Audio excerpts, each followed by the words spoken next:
নমস্কাৰ, মোৰ নাম ভুমনি শৰ্মা। মই ২য় শ্ৰেণীত পঢ়োঁ। আজি মই শ্ৰদ্ধাৰ অতুল চন্দ্ৰ হাজৰিকাদেৱৰ ঈছপৰ সাধুৰ পৰা সিংহ, বাঘ আৰু শিয়াল নামৰ সাধুটি ক'বলৈ চেষ্টা কৰিছোঁ। ভুল হ'লে ক্ষমা কৰিব। বহুদিন আগৰ কথা। এদিন হাবিৰ মাজত এটা সিংহ আৰু এটা বাঘে একেলগে দেখা পালে এটা মৰি থকা পহু পোৱালি। দুয়োকে লাগে সেই একেটা পহু। কোনেও কাকো এৰি নিদিয়ে, ভাগ কৰিও নলয়। সেইবাবে সিংহ আৰু বাঘৰ মাজত যুদ্ধ লাগিল। বহুপৰ যুঁজি অৱশেষত দুয়ো আধা মৰা যেন হ'ল।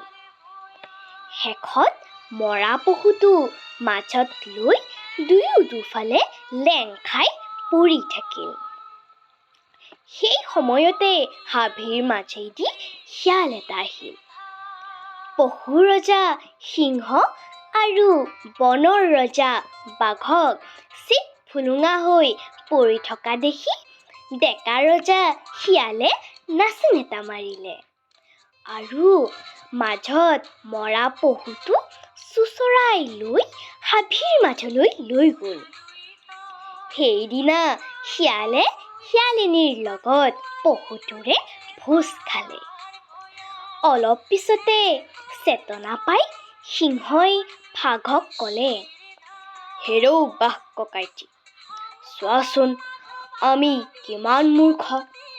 আমি পাতিলোঁ ৰণ, চৈতানৰ হ'ল ভোজন। আমিনো কি বুজিলোঁ বাৰু? আৰ্জিলে নন্দ গোৱালে, খাই বুন্দা শিয়ালে। কথালে মেলিলে মুচি, আমিও আহিলোঁ গুচি।